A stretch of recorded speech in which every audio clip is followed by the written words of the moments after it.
Okay, so I'm going to give you a quick review for previous class. Due to the difference in the XL diffusivity through the grain and DGB or DB diffusivity inside the grain or along the grain boundary. So because the difference between the DXL and DB, then we have three different grain boundary diffusion patterns in polycrystalline materials. And the region A, actually you can see that the diffusion pattern is all through whole materials. And due to the diffusion length, square root of dxlt is much larger than size of grain. And in this case, and region B actually is the diffusion is mainly through the grain boundary, and some diffusing agent will jump inside the grain and also diffuse inside the grain, but the diffusion length actually is smaller than S. So this type of diffusion pattern we call it is intermediate region or boundary region, and the third one is the diffusing agents diffuse through the grain boundary, even though some diffusing agents jump inside the grain, but diffusion length is quite small, so we only this kind of, so that will result the diffusion mainly through the grain boundary. This type of diffusion pattern we call it as a boundary only region or cold region. And how to determine which type of diffusion pattern happen inside your material would be depending on the DXL and DB versus the diameter of the grain inside your material system. And here we are going to further ask one question. Can you point out or estimate the concentration of diffusing agent at a specific location and during the time t inside your materials? So if the case diffusion pattern is belongs to region A, then when you want to answer these questions, you just need to base on the solutions you learn from lecture 3. And in lecture 3, you have diffusion couple, limited source, and unlimited source, right? And you also know the corresponding solutions for each condition.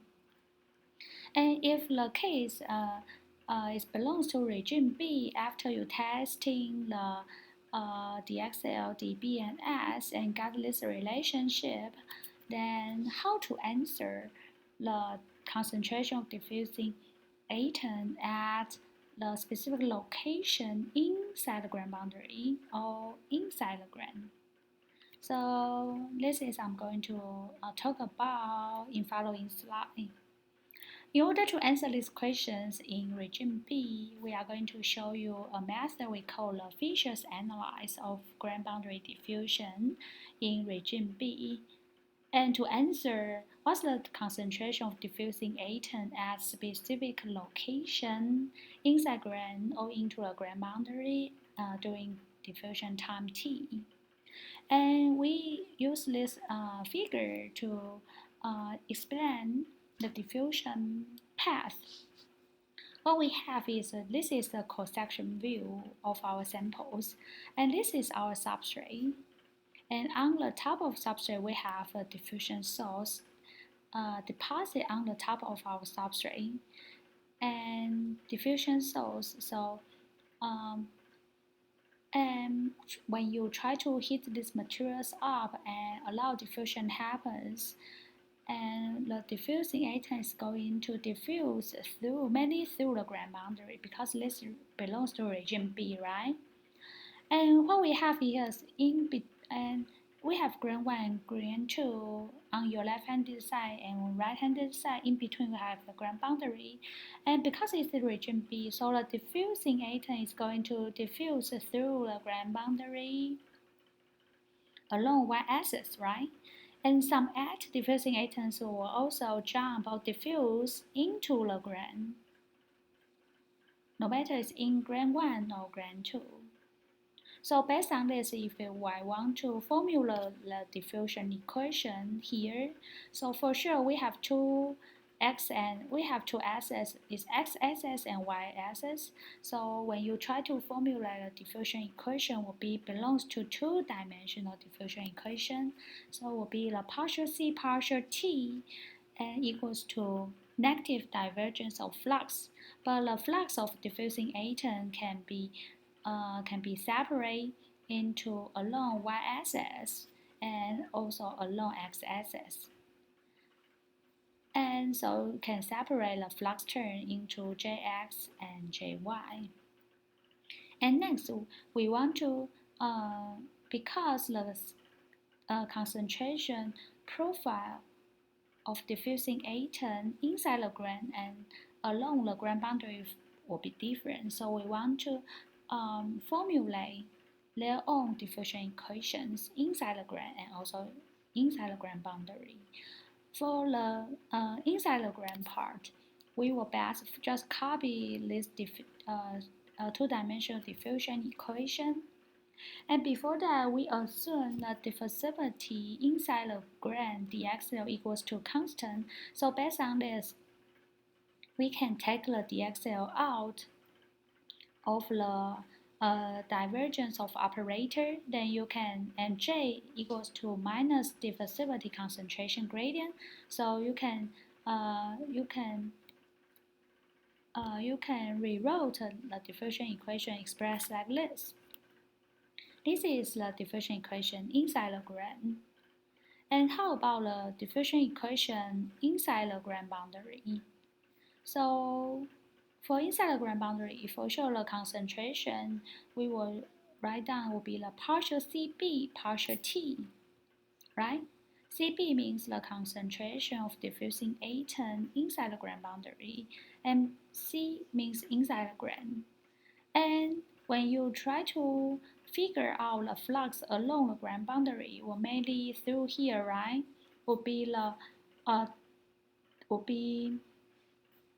diffusivity inside the grain boundary dB concentration gradient. You take the CB take the second deviation respect to y because mainly along y. So this is actually is the divergence of Jy. So you can write this down. But not only this flux, right? Along this the flux Jy actually along because the diffusing atom will also diffuse into the grain 1 and the grain 2 along this grain boundary. So this Jy along y-axis need to be modified by minus the extra term. This extra term actually is due to the diffusing atom can diffuse or jump into the grain and diffuse inside the grain.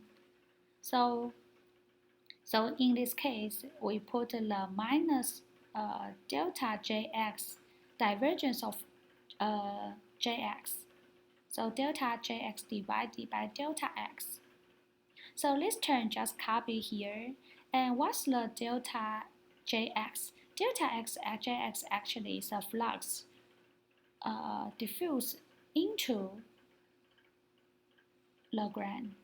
So we can use the negative diffusivity dxl concentration gradient inside the grain at x equals to delta divided by 2.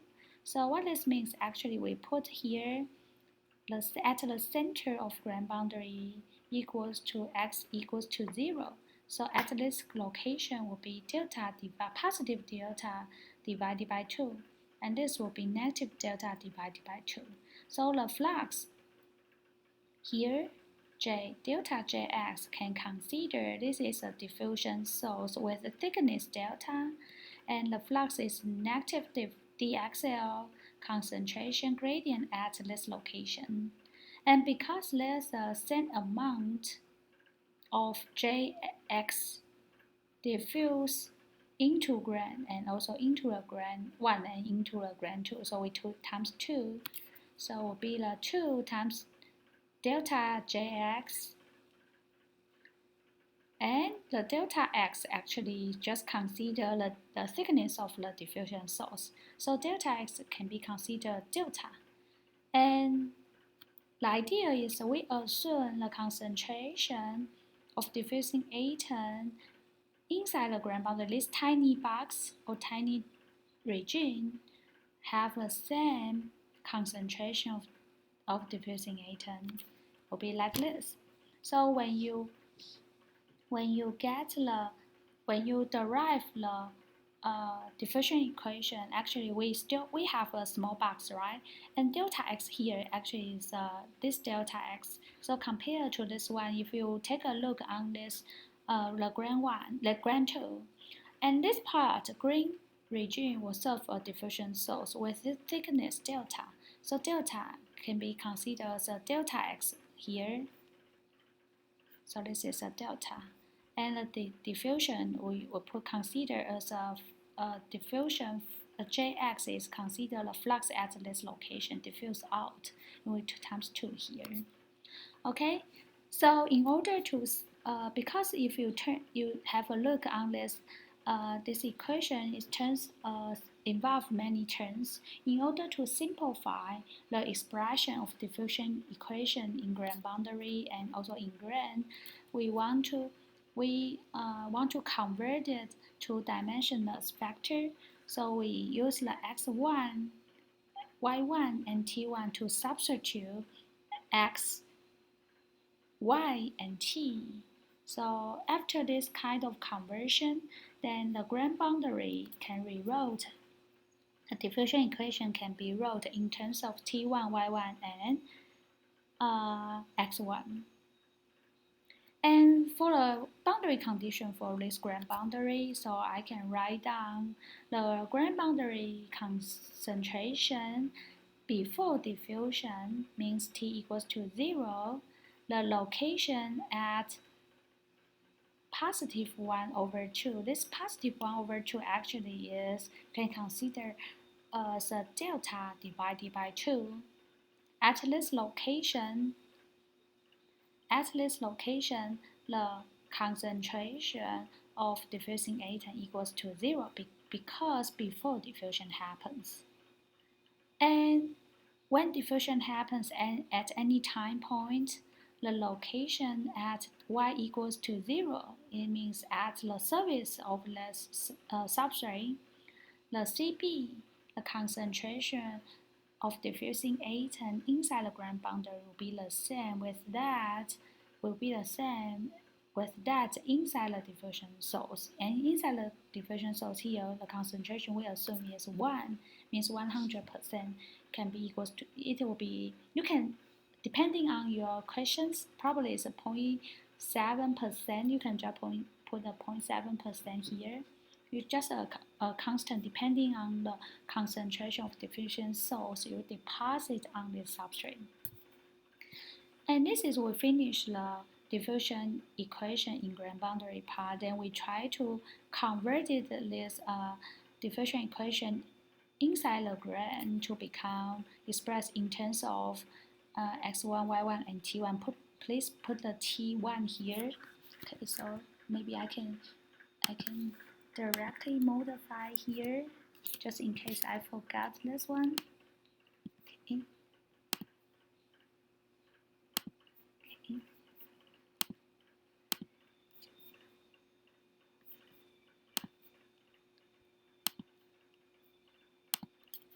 Okay, so now you have the diffusion equation in grand and grand boundary in terms of x1, t1, and y1, and you also have a grand boundary inside the initial boundary condition inside the grand boundary. Okay. Okay, so let's focus on the diffusion equation inside the grand. So if we assume that grand boundary diffusion is much faster than lattice diffusion, and this is satisfied with the criteria we mentioned in regime B, right? And in your textbook, it highlight how fast it is should be satisfied the beta will be much larger or will be larger or equals to 20, and the beta actually is dependent on the thickness of grain boundary, dB, the XL, and diffusion length inside the grain. Okay, so I just copy the diffusion equation inside the grain. I also need to correct this as a T1. Okay, so based on this, you can see that the diffusion equation involves two terms, which means if I'm interested in its location inside the grain, in grain 2, the concentration change as a function of time, change with time, is contribute from diffusion along x-axis, and also the flux along y-axis can be somewhere from the upper portion or bottom portion. But due to the dxl is much smaller than dB, so you can ignore this term. So you converted this two-dimensional diffusion equation to become one-dimensional diffusion equation in terms of T1 and X1. So this result demonstrates that if your interesting location is mainly inside the grain, the concentration of diffusing agent at this specific location inside the grain will be directly contribute from, in this figure, will be contribute from the grain boundary through along x-axis. So this means this diffusion the concentration of diffusing agent at the grain boundary serving a diffusion source or contribute the concentration change inside the grain at this specific location. Okay, so this means nothing related with what? The concentration here. Sometimes when I ask you about the concentration of diffusing agent at this location, probably you will think about probably will come from this side due to this have a diffusion source, right? But sometimes you will confuse whether I need to consider the concentration from this side or this side. Based on this deviation, it tells you that the only way you need to consider is from the x-axis due to the diffusion source. So is that in the grain boundary? Is this orange region? Okay, so when we talk about the initial boundary condition, because we need, in order to solve to answer what's the solution for this concentration of diffusing agent inside the grain. So you need to initial boundary condition to solve to get the solution, right? So for the boundary condition, initial boundary condition, first one would be before diffusion t equals to 0. Any location inside the grain, the concentration of diffusing agents equals to 0. There's no diffusing agents inside the grain before diffusion happens. And the second boundary conditions will be at the boundary between the grain boundary and the grain at this location with x1 equals to 1/2 at this location, and actually this location is x1 equals to, let's check. When x1 equals to 1/2 means x equals to 1/2 delta. At this location, actually this x1 equals to positive 1/2 means x equals to 1/2 delta is this location. At any time point and along any y, the concentration will be the same at inside the grain will be the same with that inside the grain boundary, because it is the boundary between CB between boundary and grain, right? So this concentration should satisfy the boundary condition for should satisfy both diffusion equation. So be the same, right? The CB at this location will be equals to the C at this location because they share the boundary. So based on this, my question would be, in order to get the concentration profile inside the grain, and now we know the diffusion source is in this orange region. So my question would be, this and also directly contribute diffuse directly inside the grain. So what kinds of diffusion cases we talk about in lecture 3 is similar to what kind of diffusion case we talk about in lecture 3 would be. And some people probably will ask, this concentration serving a diffusion source, but well, how this concentration of these diffusing agents come from where? For sure, will be diffused from the source on the surface. So, if you think deeper, then you find the concentration profile along y-axis actually is higher because near the diffusion source, and will decrease to smaller because far away from the diffusion source. So this one along y-axis also the concentration profile will decrease along with the distance. And this you can consider this is a diffusion source diffused inside here, right? So in this case, actually, it belongs to constant surface concentration cases. And we grab the solutions for this case will be expressed like this. And as we know, we just copy these solutions here. And as we know, before diffusion, we don't have any diffusion atoms inside our grain. So let's drop this term out. So we copy the same format to rewrite our solutions here. And in this case, we have x1 and y1 and t, right? Because we have two axes. And here Cs is a surface concentration. For this one, surface concentration fixed one will be the concentration at this inside the grain boundary. So this concentration Cb will as a function of y1 and t. Okay? And 1 minus arrow function eta. So 1 minus arrow function eta. Don't forget the 0 point is at the center of this grain boundary. So this region will be, you shift by 1 over 2 in x1, right? So you need to minus 1 over 2 back. And don't forget, you also need to convert it to become x1, y1, and t1. So you use the x1 minus 1 over 2, okay, to shift back because the x1 actually is somewhere here. So now we know, we formulate the concentration in terms of x1, y1, and t1. And don't forget, the x1 actually is the x actually is x1 times delta. Okay?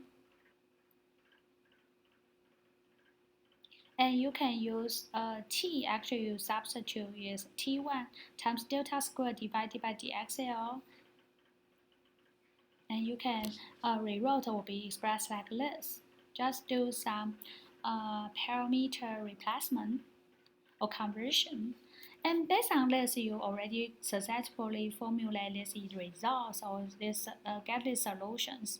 But the question here would be, we still have one term we don't know is because as long as you know the x and t and also dxl delta, you can convert it, you will know the x1 and t1, right? But as long as you know x1, t1, but we still don't know the concentration of diffusing atom inside the grand boundary, how this CB change with Y1 and T1 means how to change along this y-axis.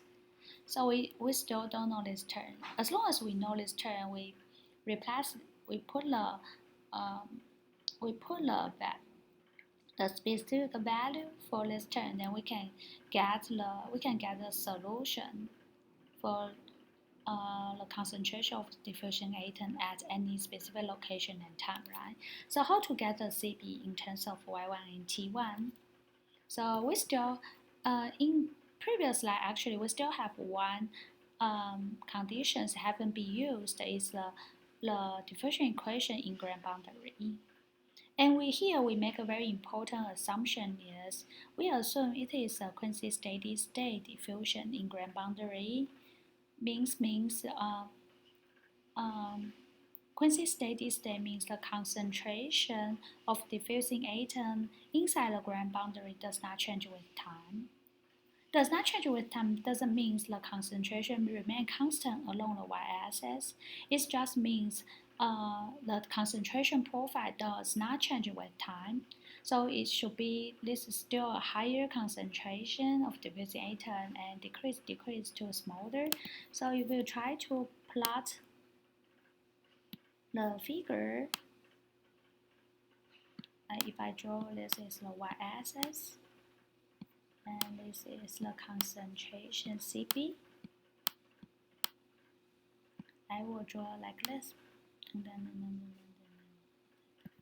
this is y1. So got a higher here and decrease. And this profile does not change with time. It's constant flux. And don't forget, constant flux, and you also have leak some flux into the grand 1 and grand 2. And the flux which leaking into or diffuse into the grand 1 and grand 2 still a constant flux. So that will allow you to reach the constant flux along y-axis. Okay? And let's continue. So the partial CB partial T1 equals to 0. So we put 0 here, just this equals to 0. So we got this solution. In order to get the CB in terms of x1, y1, and t1, you need to get the value for this one. So how to get the partial C partial x1 at x1 equals to 1 over 2?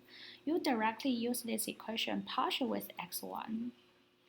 And use the x1 and use 1 over 2 to substitute x1. Then you got this value and substitute term. So you can get the, sorry, let me,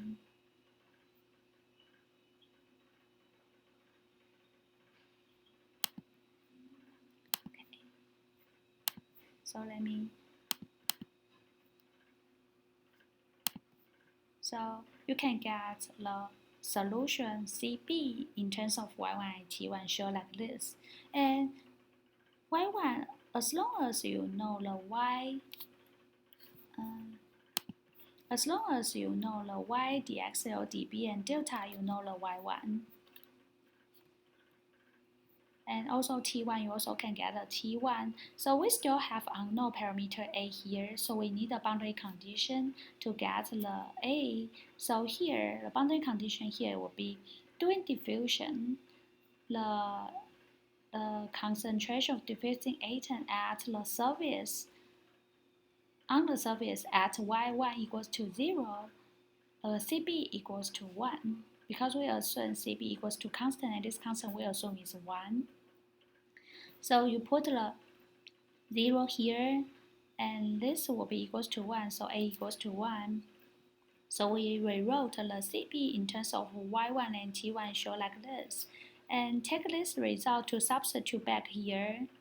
So we got the complete solution for concentration of diffusing atom inside the grain will be expressed like this. And this will be along the grain boundary. Okay? So this is the full story for this one. Okay, so now I try to input these solutions into Excel and try to draw and give you more solid expression image how the diffusion atoms diffuse through these polycrystalline materials.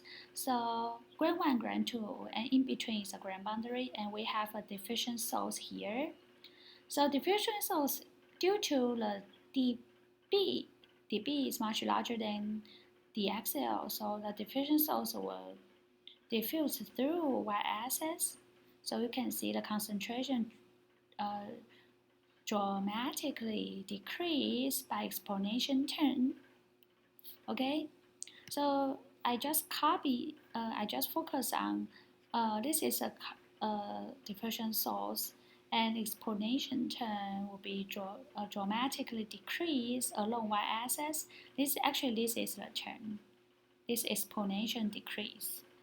And when you increase the diffusion time from T1 from 1 to 3 even to infinity, you can observe the profile does not change a lot. So this result actually satisfy with our assumption, right? We assume it is a quasi steady state, means the concentration profile of diffusing atom does not change with time. Okay? And then, as I mentioned, each concentration of diffusing atom at specific location inside the grain will serve a diffusion source to diffuse through inside the grain, diffuse into the grain. So we focus on grain 2. And along at y1 equals to 1. So y1 equals to 1 will be like this. And this concentration will serve a diffusion source to diffuse into the grain. So when I try to plot the profile, will be shown like this along x-axis. So you can see the concentration profile increase over time, okay, inside the grain. So this is now you have some idea about the concentration profile. Will be faster decrease, and also each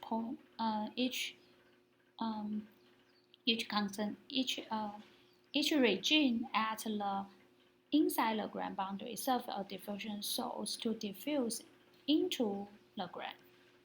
Okay. Okay, so now I believe you can answer the concentration of diffusing atom inside the grain and also into the grain boundary.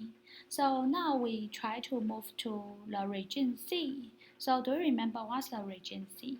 Region C actually is because the diffusion length along the grain boundary is larger than a grain size, and this will be much larger than diffusion length inside the grain.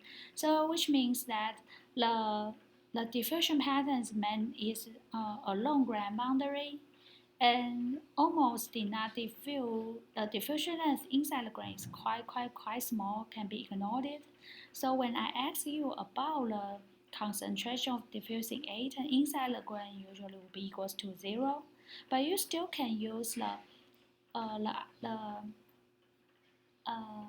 you still can estimate the diffusion concentration of diffusing atom mainly along the grain boundary, right? Okay, so in this case, the important part, or you need to highlight this region would be, you can use this region C to measure the diffusivity, exactly dB diffusivity inside the grain boundary inside your materials, of your materials. So how to do that? Region C actually means the grain boundary diffusion is much larger than lattice diffusion. So you can grow a film on you can grow a thick film and with thickness L, and this is a top view of your materials, and this is a side view cross-section view of your materials. And the grain size is D, grain boundary. The thickness of grain boundary is the delta. This is your materials. And in order to measure the dB in these materials, so we deposit the diffusion source on the top of these materials and allow diffusion happens after heating.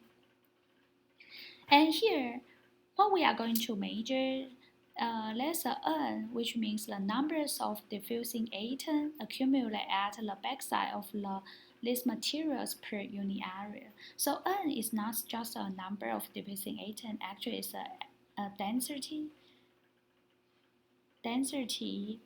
area density of diffusing atom.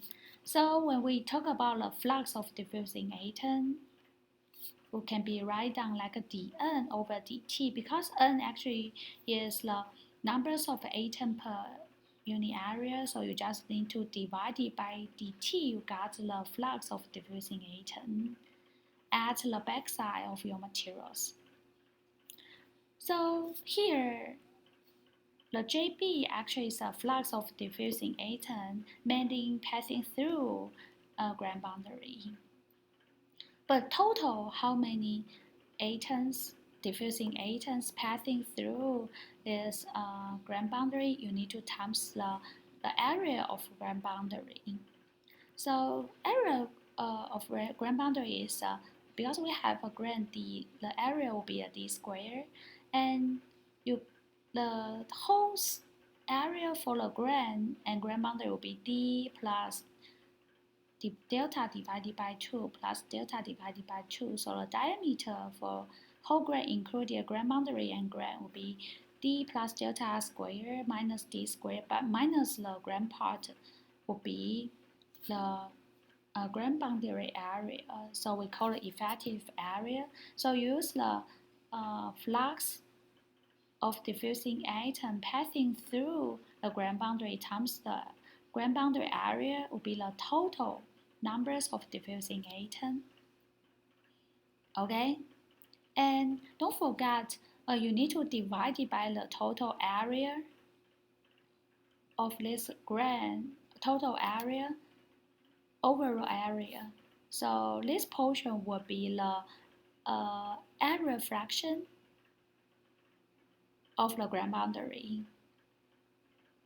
And the reason for this is because we need to measure the numbers of atoms at the backside of the film, so it's not easy to you to know where is the grand boundary, where is the grand. So we need to have the overall idea. We need to know the area fraction of this grand boundary, so we can just calculate or measure the area density of diffusing atom at the backside of the film. Okay, and here we assume D is much larger than delta, so we got a 2 delta Jb divided by 2 to represent the flux of diffusing atom, and the flux here, the area is the whole area, okay? And the Jb can rewrote or equals to minus dB concentration gradient. And the concentration gradient here will be Cb gradient.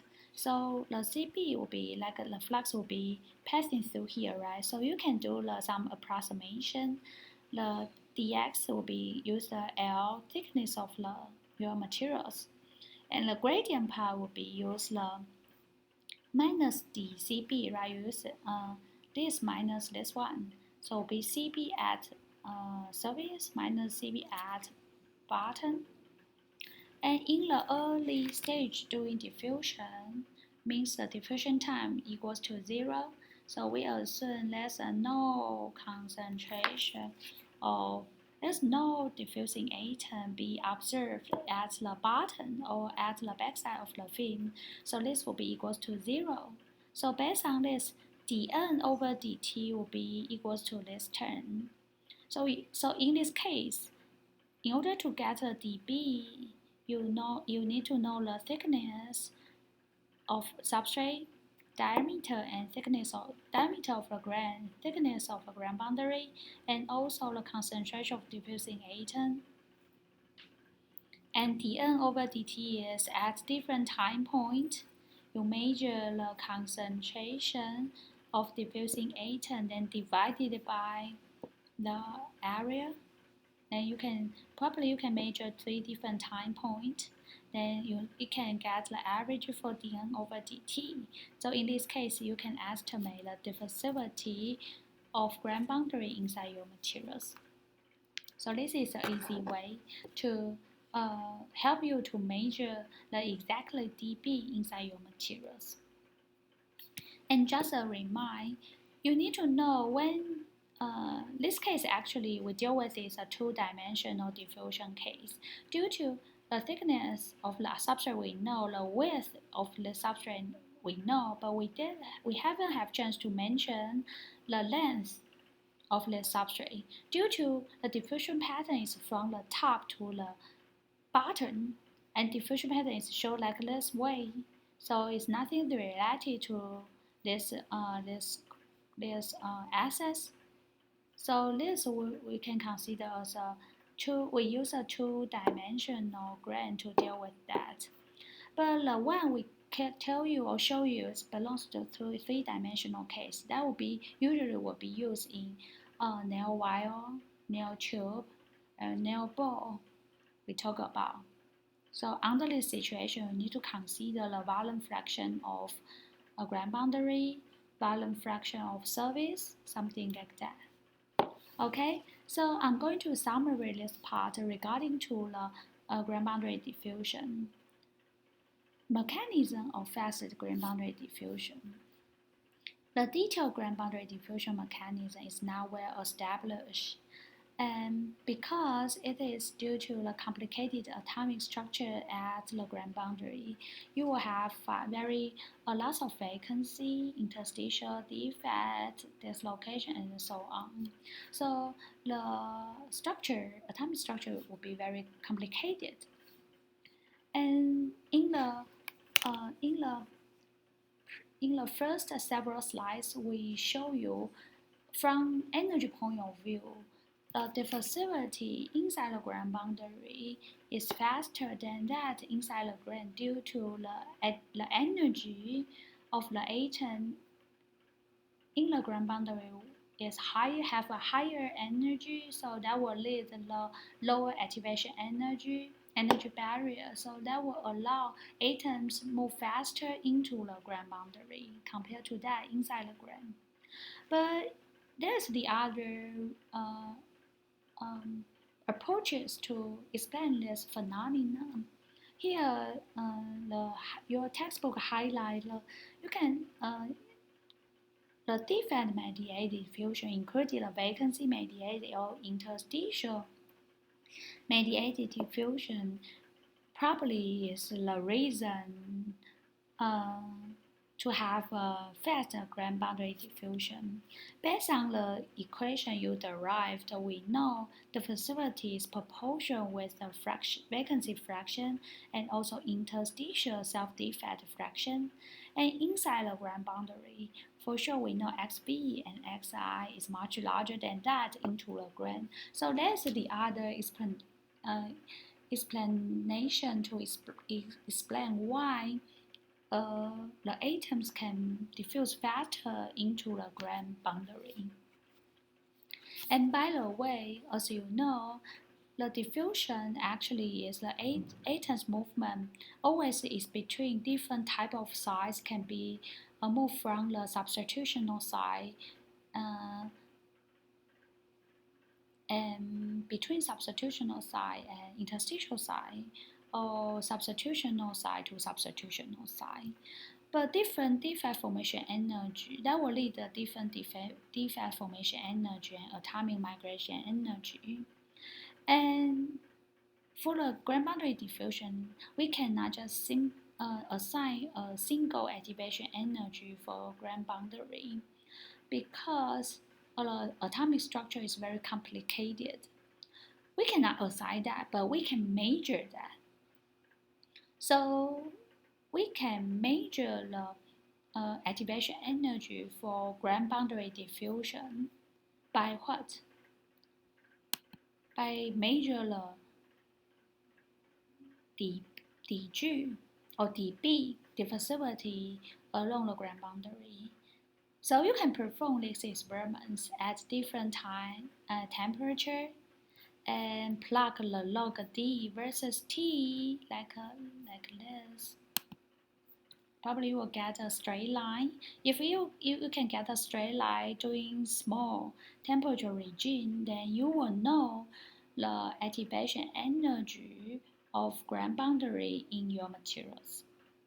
So that's the why your textbook highlight effective energy for small temperature region, because if you want to get a straight line fitted with a straight line or just one slope, the temperature region should be small. Then you can find a temperature window that only belongs to ground boundary dominate. Under this situation, you can based on log d dg or dB versus 1 over T, then you can get the delta H in this case.